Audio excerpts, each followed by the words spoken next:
Muito bem, queridos. No vídeo de hoje a gente vai falar acerca da guerra que está rolando entre Israel e Palestina e os seus antecedentes históricos. Vamos fazer um panorama dos antecedentes históricos desse conflito, dessa guerra. Mas antes, eu queria te convidar a se inscrever no canal, ativar o sininho com as notificações e compartilhar esse conteúdo. Eu creio que vai trazer muita instrução e direção para a sua vida, você entender todo esse pano de fundo histórico do atual conflito que temos visto aí nos dias de hoje sobre Israel e os palestinos. Bom, então a gente tem essas questões chamadas questões palestinas. Que questões palestinas são essas?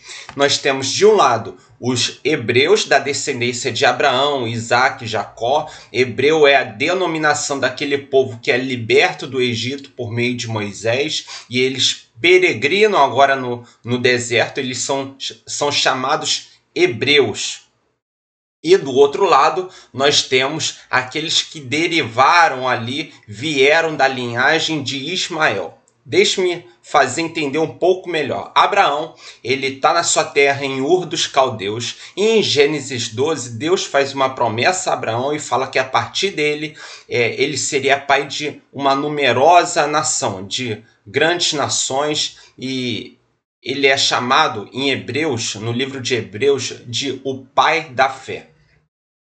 Então, Abraão recebe uma promessa de Deus de que a sua esposa Sara daria a Abraão um filho, o filho da promessa, Isaac. Mas tanto Abraão como Sara já eram idosos e eles ficam meio receosos dessa promessa não se cumprir e tentam ressignificar essa promessa que Deus deu a eles. E Sara, sua esposa, tem uma serva chamada Agar, e Sara dá a Agar para Abraão ter relações com ela e poder ter um filho. Dessa relação de Abraão, essa relação sexual de Abraão com a serva de Sara, a serva Agar, nasce Ismael, que vai ser da linhagem, da descendência ali dos árabes. E Deus manda Abraão despedir o filho da serva, despedir a sua serva e manda para o deserto. Mas Deus fala que haveria uma promessa, que ele cresceria junto com o povo da promessa, que viria da descendência de Isaac. Feito todo esse contexto histórico e bíblico, nós temos agora dois povos. Um da linhagem de Isaac, filho da promessa de Abraão, que vai gerar a nação de Israel, e outro da linhagem do filho da serva de Sara, do filho de Agar, que vai para o deserto e vai gerar o povo árabe. Deus falou que não a desampararia e que ele cresceria, e essa nação que viria de Ismael cresceria e se desenvolveria perto da nação que se desenvolveria a partir de Isaac. Isso é uma promessa de Deus. Então, por meio de Isaac vem Jacó, Israel, as 12 tribos. Agora, José, que é vendido pelos seus irmãos, se torna governador do Egito. Depois, esse povo, nós temos um intervalo de 400 anos até esse povo, esse início aí das 12 tribos no Egito, porque o Oriente Antigo passava fome e o Egito era uma potência. Então, essas 12 tribos aí, filhos de Israel, ficam ali próximo ao Egito, eles são escravizados. José deixa de ser governador e vamos ter aí um intervalo de 400 anos, e a próxima narrativa é que esse povo está escravo no Egito. Ele está escravo, Deus levanta um libertador, Moisés, ele é educado na corte egípcia e ele é usado por Deus para libertar o seu povo. Agora esse povo peregrina pelo deserto em busca da promessa que Deus havia feito a Abraão, da terra que mana leite e mel, e eles chegam a Canaã. Estou abreviando muito a história. Agora esse povo que era escravo, uma geração se passa, então um povo que nasceu no deserto, um povo nômade, possui uma terra, Canaã, e agora esse povo tem um senso de pertencimento, um senso de nacionalidade, porque eles possuem uma terra, a terra da promessa, a terra que mana leite e mel. E a partir daí nós vamos ter a dinastia dos juízes e a dinastia dos reis. E o reino depois, nos filhos de Salomão, serão divididos em Reino do Norte e Reino do Sul. Em 586 a.C., Jerusalém e o primeiro templo são ali destruídos pelo rei Nabucodonosor, um rei babilônico, Nabucodonosor II, e o povo é levado ao exílio da Babilônia. O judaísmo é fragmentado por causa daquela mistura ali daquele povo judeu com culturas babilônicas, deuses babilônicos, economia babilônica, política da Babilônia. O povo é fragmentado e isso ocorre uma dispersão ali, forçada por causa da invasão dos babilônicos ali no primeiro exílio. O templo é destruído em 586. Depois nós vamos ter a vinda do Messias. Jesus, ele é Messias para os cristãos, mas para os judeus não é Messias. E para os muçulmanos, mais a posteriori, bem mais, ele também não é considerado Messias, mas é considerado um grande profeta. Mas para nós cristãos, Jesus, ele é o Cordeiro de Deus, o Messias prometido, o Filho de Deus, o primogênito entre muitos irmãos. Então chega Jesus à terra e ele vai fazer um sermão lá em Mateus 23 e vai falar assim: ó Jerusalém, Jerusalém, que apedreja os profetas e mata os que te são enviados. Quantas vezes eu os quis reunir como uma galinha reúne os seus pintinhos debaixo de suas asas, mas vocês rejeitaram. Eis que a vossa casa ficará deserta. E no ano 70 depois de Cristo, essa promessa se cumpre, a casa fica deserta, porque nós temos agora um ramo sectário ali do judaísmo, que são os zelotes. Eles entendem que o Messias vai vir a partir do momento que Roma deixar de governar Jerusalém, que não tiver mais um governo gentio dominando Jerusalém. Então esse grupo de judeus revoltosos, de judeus mais extremistas, os zelotes se levantam e tentam atacar o poder romano. Então o imperador Vespasiano, isso começa no ano 66, no ano 70, Jerusalém é cercada e é destruída por ordem do imperador Vespasiano, que manda o general Tito fazer esse cerco e destruir o templo. Nós temos aí a primeira diáspora do povo judeu, a dispersão dos judeus. Eles saem da sua terra natal, na terra da promessa, e eles fogem para todos os cantos do Oriente conhecido, do mundo conhecido à época. E agora os judeus não estão mais na sua terra natal, mas estão dispersos pelo mundo, porque a perseguição tinha ocorrido de tal forma a ponto de destruir o templo, o segundo templo ali de Salomão. Bom, esse é o pano de fundo histórico.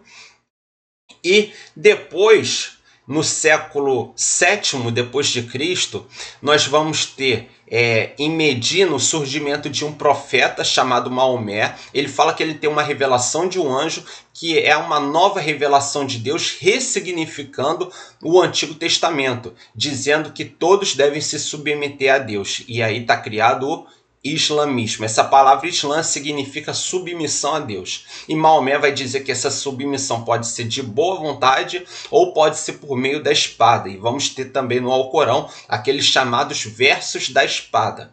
Claro que nem todos os muçulmanos compartilham dessa visão mais extremista. Ela é uma visão interpretativa, não é uma visão literal, mas existe sim esse viés de imposição à submissão a Allah por meio da espada. Então, a partir de 636, o Islã surge em 601, 636. Começa a dominar todo o Oriente ali conhecido, inclusive Jerusalém. Nós temos do lado ocidental a Igreja Católica Apostólica Romana, e ela vê Jerusalém sendo dominada. Por quê? Porque todo o tempo existiam excursões que saíam de Roma, das cidades católicas, e iam para Jerusalém como local da Terra Santa, o local sagrado para os cristãos, e agora esse local está dominado pela presença do islamismo, que vai gerar um Império Turco-Otomano. Eles dominam todo o Oriente ali e parte da Espanha, mas há uma resposta católica, uma resposta dos cristãos católicos, que são as cruzadas, um embate frente a esse governo islâmico para que venha desocupar essas regiões. E não dá muito certo, a gente já sabe esse contexto. Vai ter as cruzadas das crianças, vai ter a cruzada dos civis normais que se juntam em prol da causa cristã e marcham para Jerusalém. Algumas vezes Jerusalém é dominada pelos cristãos católicos, outras vezes é retomada pelos muçulmanos e fica nessa guerra. No final do século VII ali, a Espanha volta a ser católica, Jerusalém fica ali por conta dos muçulmanos, e é esse o contexto até o século VII, a Idade Média.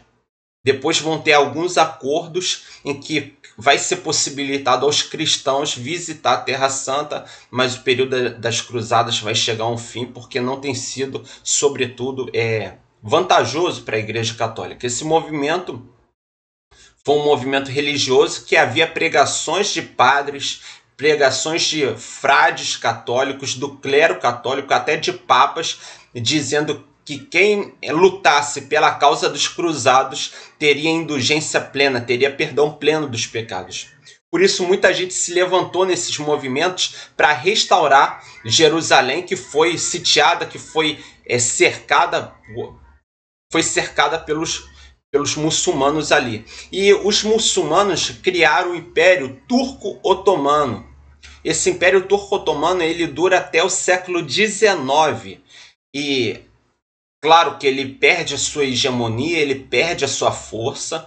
Essas terras hoje da Palestina, elas são conquistadas pelos ingleses, os ingleses que vêm fazer comércio e tratados comerciais no Oriente. Eles dominam essa terra, mas deixam os muçulmanos viverem ali de maneira pacífica. Mas essa terra é de posse, esses territórios da Palestina atuais hoje, que tem Israel, que tem o Hamas hoje, era tudo no século XIX da Inglaterra. E nesse século XIX vai começar a surgir um movimento chamado movimento sionista, que é um retorno dos judeus à terra que é sua por herança, que foi prometida a Abraão, a terra que mana leite e mel. Então os judeus do mundo todo começam a se reunir para voltar para sua terra natal, para chegar até Jerusalém, mas lá existe o Império Turco-Otomano, mas esse império já está fragmentado, essas terras são terras inglesas e Jerusalém ganha o apoio internacional, principalmente dos Estados Unidos. Mas no cenário internacional uma guerra vai estourar. Aliás, duas, a primeira e a Segunda Grande Guerra Mundial. E vamos ter na Segunda Grande Guerra Mundial o Holocausto nazista.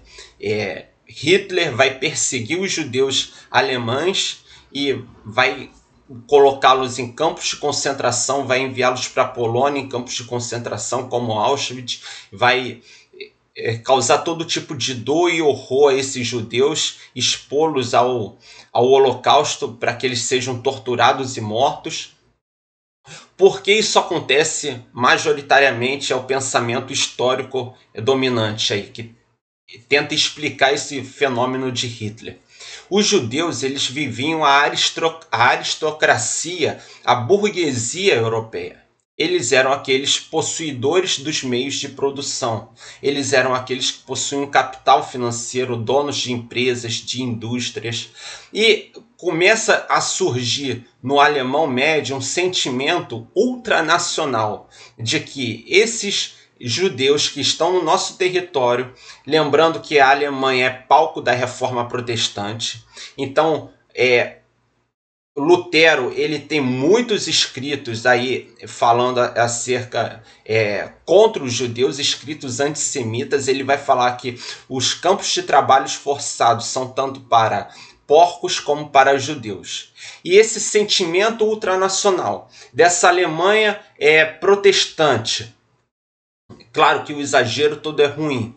O Lutero, ele tinha seus erros. A gente não coloca o Lutero como herói, mas o Lutero não é infalível, mas é a escritura que é infalível. O Lutero não é inerrante, mas a Bíblia que é inerrante, a Bíblia que é a palavra de Deus. E ele tem as suas interpretações, e essa é uma interpretação equivocada, dizer que campo de trabalho forçado é tanto para porcos como para judeus.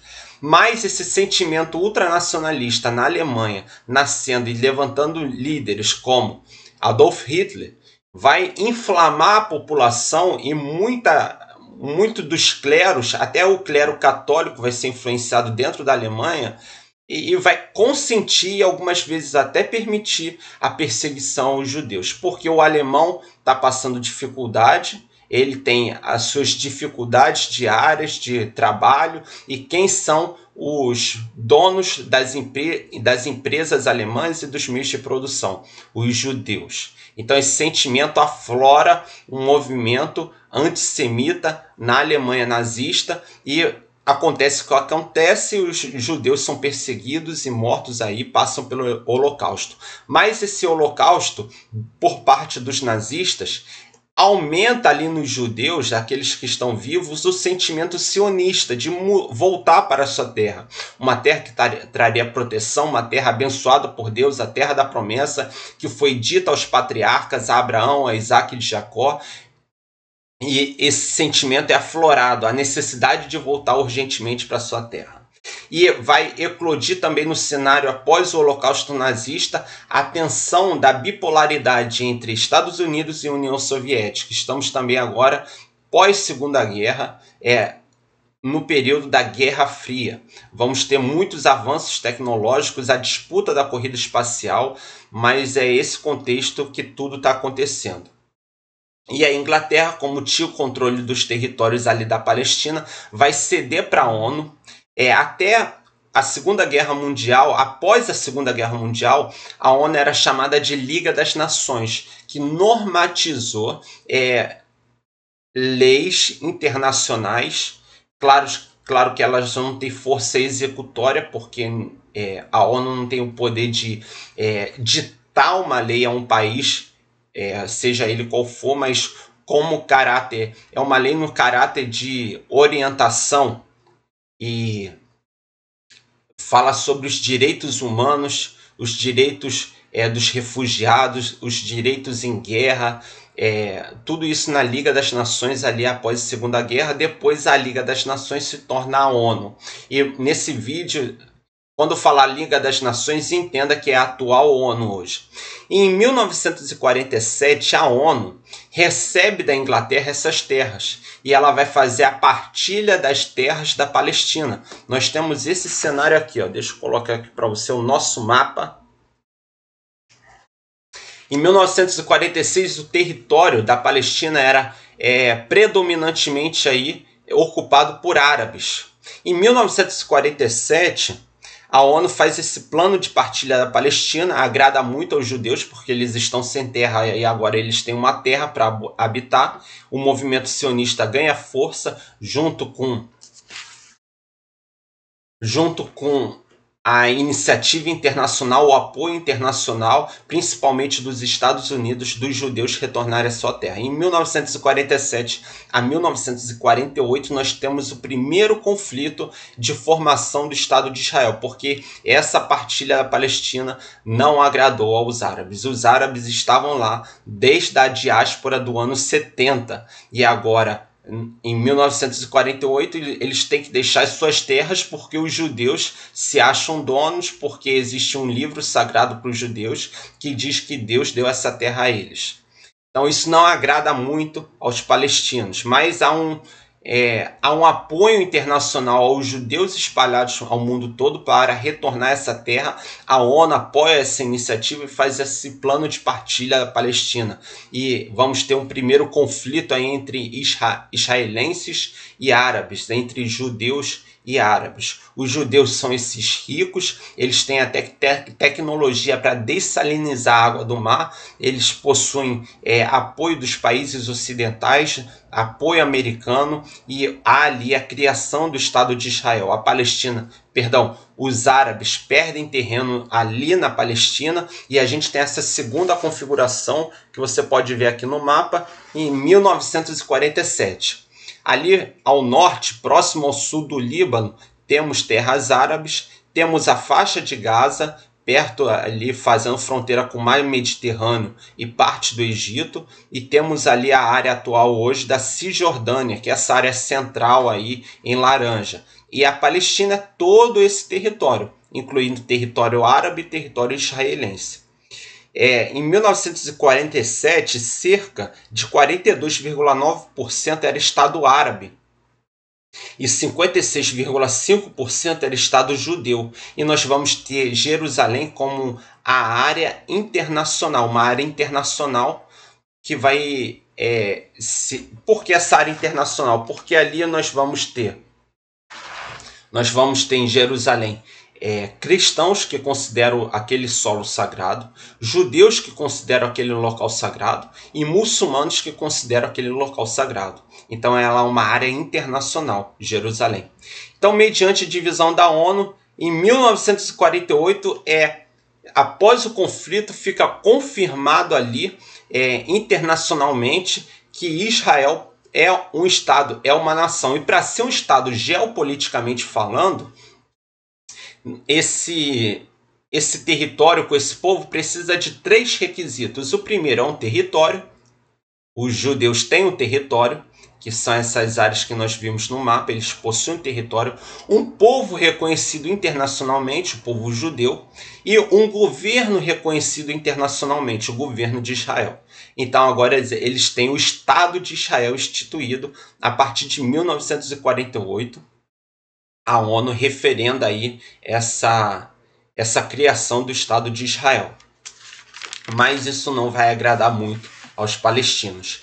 E em 1956, nesse mapa aqui que nós temos, ali próximo à fronteira de Israel e essa parte cinza, mais para baixo no mapa, próximo ao mar Mediterrâneo, essa parte azul, nós temos ali a fronteira de Israel com o Egito.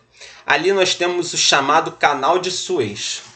O Canal de Suez ele é um canal feito pela engenharia inglesa e francesa em conjunto, para que não houvesse a necessidade de quem está no Mar Vermelho dar uma volta maior para chegar ao Mar Mediterrâneo.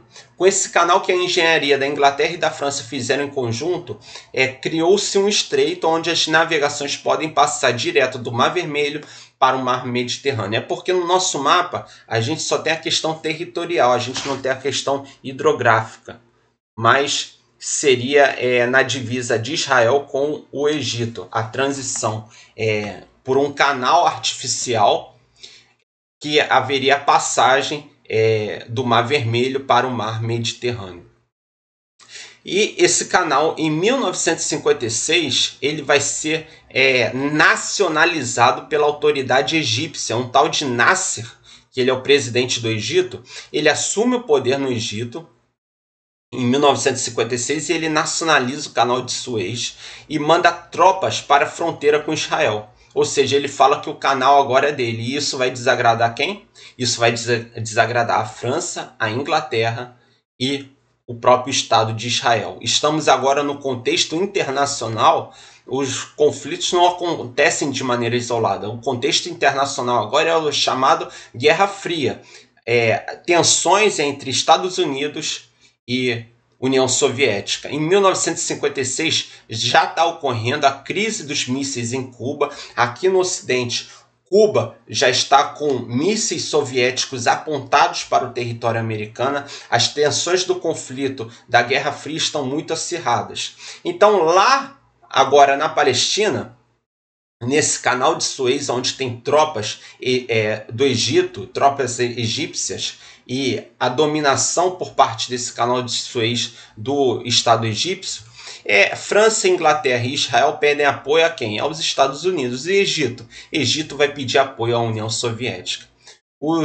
a posição diplomática americana na época não era se envolver em mais conflitos, não era aumentar as tensões internacionais. Então os Estados Unidos não compram a briga da Inglaterra, da França e de Israel, o canal fica por conta do Egito e é uma derrota chamada no campo da geopolítica, uma derrota geopolítica. Não houve conflito bélico, conflito armado, mas o canal de Suez ficou por conta do Egito.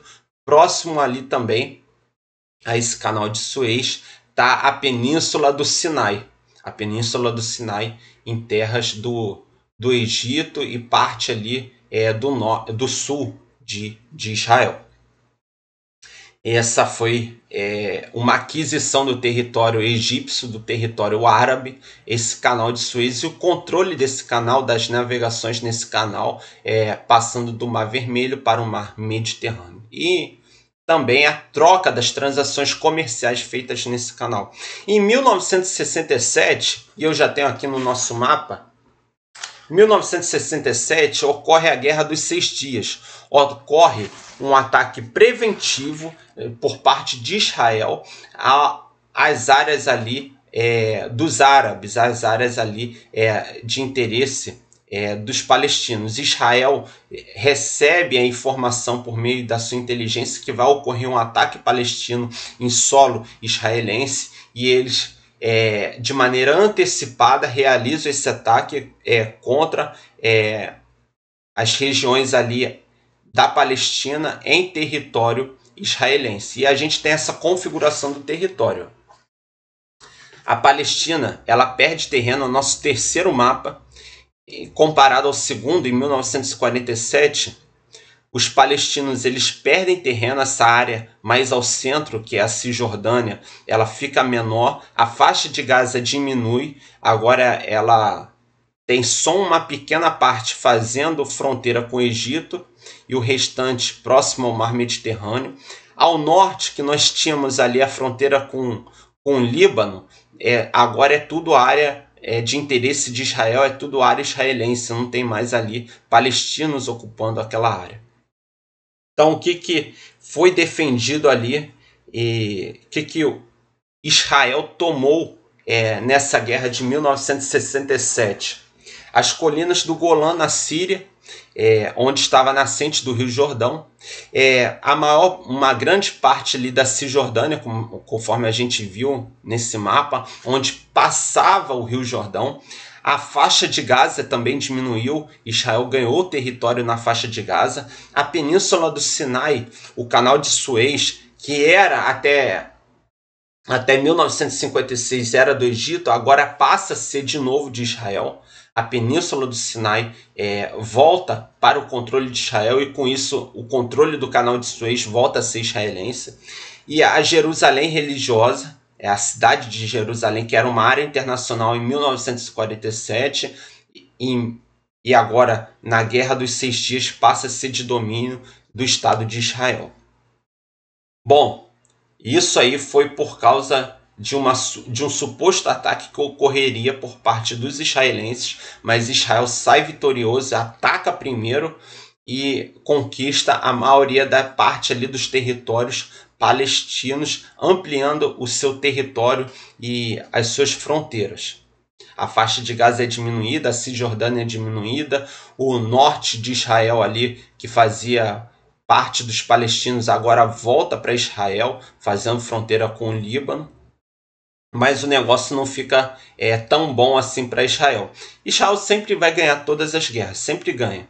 Mas uma guerra é algo desgastante, é algo que traz um desgaste ali para as populações envolvidas, para os civis envolvidos. E em 1973 nós vamos ter a chamada Guerra do Yom Kippur. Yom Kippur é o dia do perdão judeu, onde se alguém tinha uma dívida com você, nesse dia a pessoa era perdoada da dívida e era um feriado judeu, tal qual foi agora em 2023, em que no feriado o Hamas ataca de maneira surpresa os territórios israelenses. No dia do Yom Kippur, em 1973, Israel também sofre um ataque surpresa por parte dos árabes aos israelenses. os judeus contra-atacam e vencem essa guerra, os Estados Unidos agora passam a se declarar apoiadores internacionais dos judeus, do Estado de Israel. Mas isso aí vai dar muito pano para manga. Por quê? Nos territórios árabes, não só na Palestina, mas no Egito, no Irã, nós temos as chamadas 7 empresas irmãs. 7 empresas irmãs eram empresas produtoras, exploradoras do petróleo, empresas americanas, e agora elas são nacionalizadas por essas nações árabes, por essas nações de origem árabe, nos territórios do Irã, do Egito. Então o barril de petróleo, que outrora custava $3, esse barril agora passa a custar $12. E aquele progresso que está ocorrendo nos Estados Unidos, na Europa, esse progresso ele começa a cair por terra e o mundo começa a mergulhar na primeira grande crise do petróleo, porque o petróleo não só fornece combustível, mas o petróleo fornece também os derivados da produção do petróleo, como plástico, como maquiagens, como todas as outras coisas que nós usamos no nosso dia a dia, derivados aí da produção do petróleo. Então, por causa dessa crise energética, a primeira crise do petróleo, o preço do barril que estava $3 sobe para $12, porque as empresas produtoras foram nacionalizadas pelos países de origem árabe, tudo porque Estados Unidos se declarou abertamente apoiador de Israel. O mundo começa a mergulhar nessa crise internacional. O Brasil aqui, nós estávamos com os governos militares, estávamos passando pelo milagre econômico, grandes empréstimos foram feitos, a capital de Brasília estava sendo construída com empréstimos pegos de nações americanas, pegos do FMI, e agora o mundo todo se vê diante desse cenário, dessa super alta do barril de petróleo, e as nações não querem perder seus status, as nações não querem perder seu nível de vida, sua qualidade de vida, então elas aumentam os juros dos empréstimos que outros países fizeram com elas. E o Brasil, nesse cenário, também sofre com esse aumento de juros, e aí nós vamos ter um endividamento da nossa nação.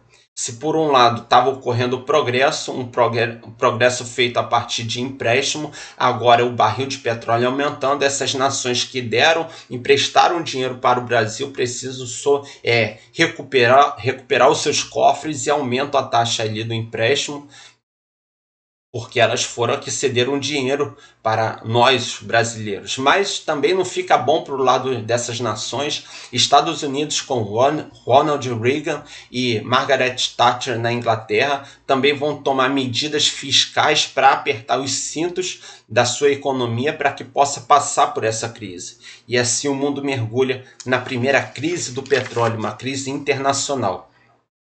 E o mundo, aos poucos, com a descoberta de outros campos petrolíferos, vai começando a se reerguer novamente, mas os resquícios dessa primeira crise nós temos até hoje, uma dívida que o Brasil não consegue pagar. Ela é renegociada por diversas vezes, mas não consegue pagar. Isso só são os reflexos aqui no Brasil. Em outras nações tiveram ainda muito mais reflexos dessa primeira grande crise do petróleo, que vai sendo superada aos poucos a partir da descoberta de outros campos petrolíferos. Outros campos até mesmo aqui no Brasil, como a Bacia do Pré-Sal. Em 1979, em Camp David, nos Estados Unidos, o presidente Bill Clinton ele vai chamar o presidente do Egito e o presidente de Israel e vai tentar negociar a paz. Esse acordo ele dá certo, o Egito dá a paz para Israel, mas em contrapartida Israel devolve a península do Sinai para o Egito, ou seja, o controle ali do canal de Suez. O presidente do Egito é o Anwar Sadat. Ele é o responsável também por esse acordo. Quando tudo parece que vai bem, ele chega no Egito e ele é assassinado por um grupo extremista, um grupo terrorista que não gostou desse acordo de paz, que queria a destruição do Estado de Israel. E os Estados Unidos vai dar o apoio internacional ao Egito e vai eleger Hosni Mubarak. Hosni Mubarak, ele se torna presidente desde 1979 e ele cai em 2011 com o início da Primavera Árabe na Síria. E Hosni Mubarak dá prosseguimento a esse acordo de paz entre Israel e a própria nação egípcia. E em 1987, por mais que esse acordo tenha sido um sucesso, vão começar a surgir grupos que não estão satisfeitos com esse acordo, chamado intifadas. São grupos terroristas armados palestinos que vão ter o apoio de outras nações árabes, como o Irã e o Iraque, o Afeganistão. E surgem esses grupos terroristas. Um deles é o Hamas, que tem como cláusula primeira a destruição do Estado de Israel. E o Fatah, que é um grupo mais moderado também, mas que também quer a libertação da Palestina. Nós vamos ter na Cisjordânia o Hezbollah no Líbano. Nós vamos ter na Líbia os primeiros resquícios do Estado Islâmico. E todos esses grupos eles vão trabalhar com a ênfase de ocupar o território israelense, destruir o território israelense. Claro que uns com mais intensidade, como o Hamas, e outros com menos intensidade, como o Fatah. Mas em 1987 surge esse movimento das intifadas, grupos armados financiados por países de origem palestina, de origem árabe, que vão financiar esses grupos armados para que venham se voltar contra a nação de Israel. Em 1993, outro acordo de paz tenta vigorar, o Acordo de Oslo, na Noruega. É um acordo que vai chamar o Yasser Arafat, líder da Organização para a Libertação da Palestina, e o presidente Rabin de Israel, e eles vão tentar negociar a paz. E a Organização para a Libertação da Palestina vai dizer assim: olha, Israel, eu te forneço a paz, mas você tem que me dar a faixa de Gaza e a Cisjordânia. E o acordo não dá muito certo. O Rabin, em 1995, 1995, ele é assassinado. O acordo ocorre em 93. Em 1995, o presidente de Israel é assassinado por judeus que não querem esse acordo. Por que esse acordo não dá certo? Porque, em troca da paz da Organização para a Libertação da Palestina, da Israel essa paz, eles querem a faixa de Gaza e a Cisjordânia. Mas a inteligência israelense levanta que, se esse acordo vigorar, na faixa de Gaza vai estar o Hamas, um grupo altamente extremista, fundamentalista, que quer a destruição do Estado de Israel, e na Cisjordânia vai estar o Fatah, que também quer a ocupação das terras israelenses por parte dos árabes. E esse acordo não dá certo por causa disso. Mas foi um acordo que tentou ser vigorado. Hoje, atualmente, na faixa de Gaza, nós temos aquele território ali que não tem um governo reconhecido internacionalmente, não tem um povo reconhecido internacionalmente. É chamado território autônomo. É um território em disputa, é uma pequena extensão de terra. Eu vou projetar aqui o nosso mapa para vocês terem noção. E ali, a partir do mapa de 2011, olha ali o território da faixa de Gaza.